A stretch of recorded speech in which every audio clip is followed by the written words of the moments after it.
커다란 두 개의 이런 어떤 세계관 혹은 가치관 혹은 그 기본적으로 세상을 바라보는 그런 입장이 충돌을 해서 그 충돌을 갖다 완화시키고 화해시키기 위한 노력들이 많이 일어난 결과입니다.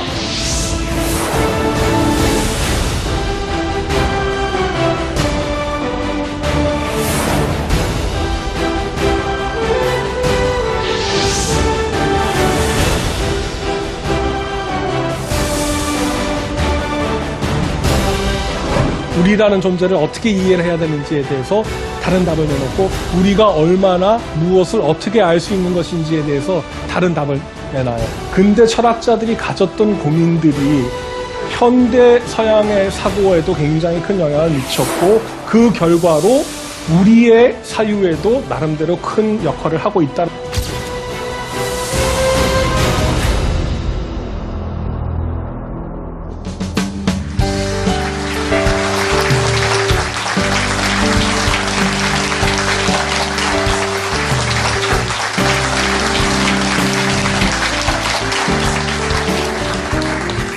안녕하세요.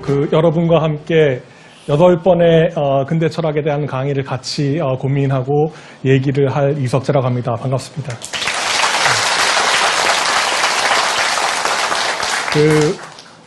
저도 이제 여기를 오면서 여러분들이 어떤 이유로 해서 이 강의 현장에 오셨을까라고 하는 그런 생각을 좀 해봤는데, 한편으로는 평소에 그 데카르트하고 휴움, 칸트 같은 이런 유명한 철학자들의 생각이 어떤 생각인지를 좀 더 아시고 싶어서 오신 분들도 계실 거고, 또 다른 한편으로는 이런 철학자들 자체에 대한 어떤 궁금증도 물론 있으셨겠지만, 우리가 지금 살아가고 있는 지금 현재의 삶 속에서 조금이라도 어떻게 하면 좀 잘 살 수 있을까, 좀 행복한 삶을 살 수 있는 어떤 그런 길을 혹은 답을 찾을 수 있지 않을까 해서 오셨을 거라고 저는 생각을 합니다. 그런데 특히 후자의 관심에 대해서 많이 관심을 갖고 혹은 그런 목적을 가지고 오신 분들께는 약간은 제가 죄송스러운 말씀부터 드려야 될 것 같은데, 이 서양 근대 철학에서 다루고 있는 이 철학자들이 어떤 의미에서는 직접적인 답은 어떻게 살 것인가라는 거에 대한 어떤 직접적인 답은 해드리지 못하지 않을까라는 그런 생각이 있습니다.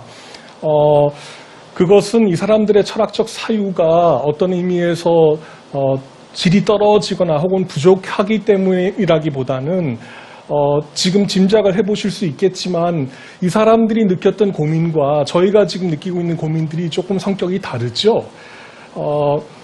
저희는 사실은 조금 이따가 강연을 진행하면서도 말씀을 드릴 테지만 동양과 서양, 그리고 옛날의 생각과 지금의 생각들이 다 같이 함께 섞여서 여러 가지 가치관과 여러 가지 세계관, 여러 가지 전통, 그리고 여러 가지 그러한 그 생각들이 막 섞여 있고 그것들이 충돌을 하고 혼란스럽다라고 생각을 하게 되면 이 당시의 철학자들에게는 동양이라고 하는 것이 그렇게 크게 큰 그 역할을 갖다 하고 있지는 않았기 때문에 고민의 내용 자체가 조금 다릅니다.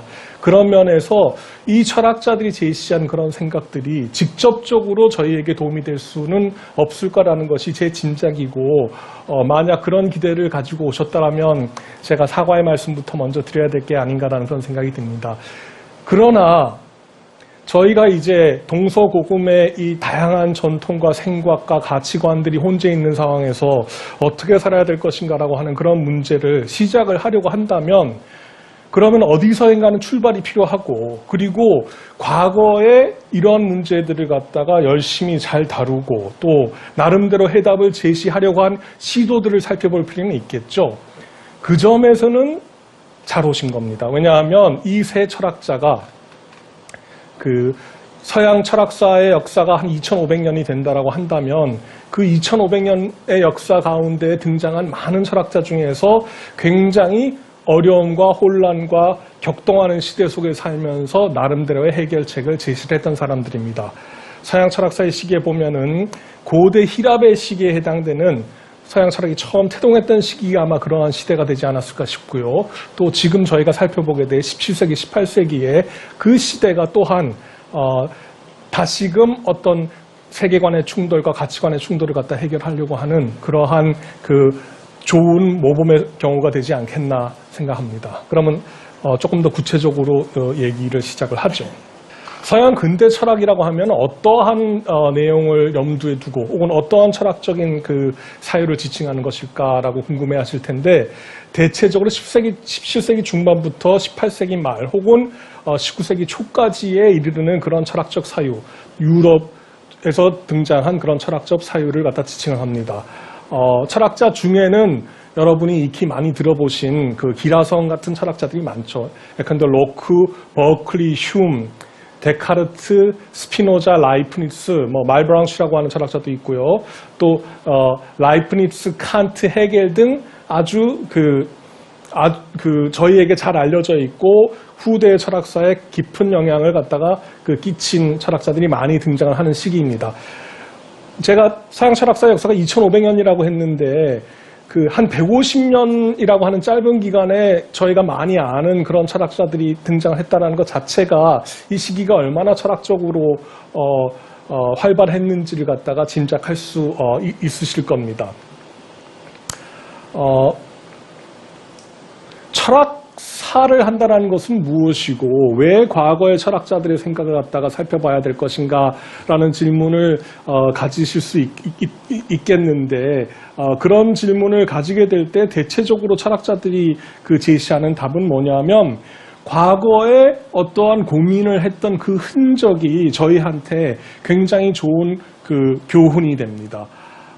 동일한 문제를 다루고 있지는 않아도 어떤 문제를 갖다가 다루는, 그리고 그 문제를 갖다가 해결하려고 하는 노력들을 보고 저희가 저희의 문제를 갖다가 해결하는 데 도움을 얻을 수 있기 때문에 과거의 철학자들이 어떤 문제를 어떻게 다루었는지를 보는 것이 철학에서는 큰 역할을 합니다. 그래서 이른바 타산지석의 그러한 역할을 할 수가 있는 것이죠. 그런데 근대 철학이 갖고 있는 특이한 점은 또 뭐냐 하면, 근대 철학자들이 가졌던 고민들이 단지 300년 전에 서양에 있는 사람들만의 고민이 아니라 현대 서양의 사고에도 굉장히 큰 영향을 미쳤고, 그 결과로 우리의 사유에도 나름대로 큰 역할을 하고 있다는 점에서 우리를 이해하는데, 21세기 한국 사람을 이해하는 데에도 나름대로 큰 도움이 될 수 있다는 그런 특색이 있습니다. 우리 속에 있는 어떤 서양적인 측면이겠죠. 왜 그러면 2500년이라고 하는 긴 역사 속에서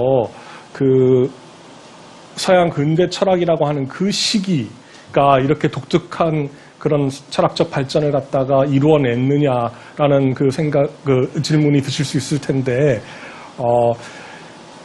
간단하게 얘기를 하게 되면 커다란 두 개의 이런 어떤 세계관 혹은 가치관 혹은 기본적으로 세상을 바라보는 그런 입장이 충돌을 해서 그 충돌을 갖다가 완화시키고 화해시키기 위한 노력들이 많이 일어난 결과입니다.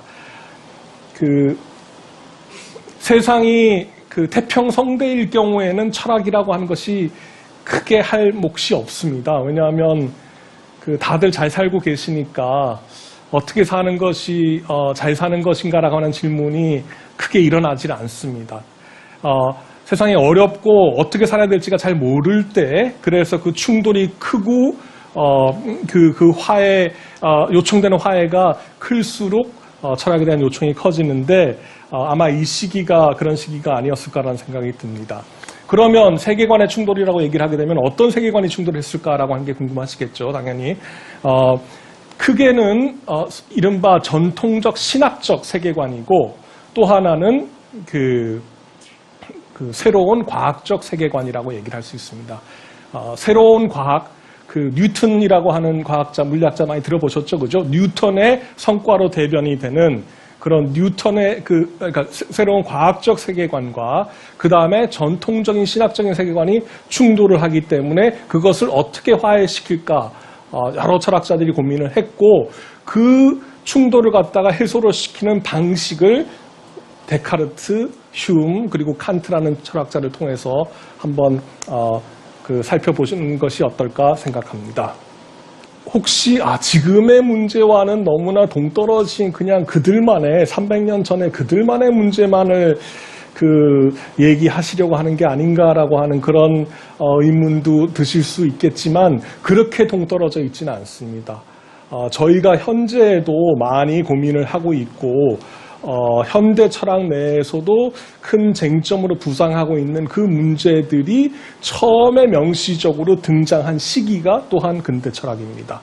인간이라고 하는 존재가 어떻게 이해가 될 것이냐라는 그런 문제를 제기했을 때 인간 역시 물질로 이루어진 어떤 물질적인 존재로 이해를 해야 될 것인가, 아니면 인간은 물질로 이루어진 존재가 아니라 물질과는 다른 어떤 고유하게 어떤 정신적인 그런 존재로 생각을 해야 될 것인가, 아니면 이 두 가지가 합쳐진 그런 존재인가라고 하는 질문은 아직도 저희가 제기를 하고 있는데, 그러한 방식의 질문을 처음 제기했던 시기가 근대 철학이고 그 문제가 등장하게 된 배경에는 데카르트라는 철학자가 있습니다. 혹시 제가 강의할 때도 자주 좀 하는 일인데 제 말씀을 듣는 분들의 생각이 어떤 것인지. 근데 인간은 대체적으로 물질적인 존재로 생각해야 된다라고 생각하시는 분들은 손 좀 들어보시죠. 네. 네. 우리는 기본적으로 물질이다. 우리는 기본적으로 정신적인 존재이다. 네. 우리는 둘 다이다. 네, 네, 아주 골고루, 예. 제가 예상했던 것보다 물질이라고 생각하는 분들이 좀 적었는데, 좀 시간이 지나시면 또 생각이 바뀌실 수도 있겠죠. 근데, 네. 그게 이제, 그리고 특히 이제 의식과 우리 신체, 우리의 물질적 기반과 우리의 정신적인 어떤 요소하고 어떤 관련을 맺고 있는 것인가, 그게 이제 이른바 심신 문제이고 아직도 많이 논의가 되고 있는 그런 문제입니다. 이 세상에 있는 모든 것들은, 우주를 이루고 있는 만물은 어떤 목적을 위해서 변화한다라고. 모든 존재하는 것은 이러한 목적을 향해서 나간다라고 하는 것이 중세적 사유의 큰 특징이었습니다. 물리적인 세계를 설명을 할 때는 목적인을 얘기를 하지 말자라고 하는 그런 비판을 근대 과학에서는, 새로운 과학에서는 제시를 하고 있고요. 충돌과 접촉과 법칙을 통한 변화가 보다 많은 것을 설명해 준다는 입장이 근대 과학의 입장입니다. 우리는 자유로운 존재이며 자유의지를 갖고 있고, 이런 자유의지가 있다라는 사실에 근거해서 도덕적 책임을 물을 수 있다는 얘기를 하는 겁니다.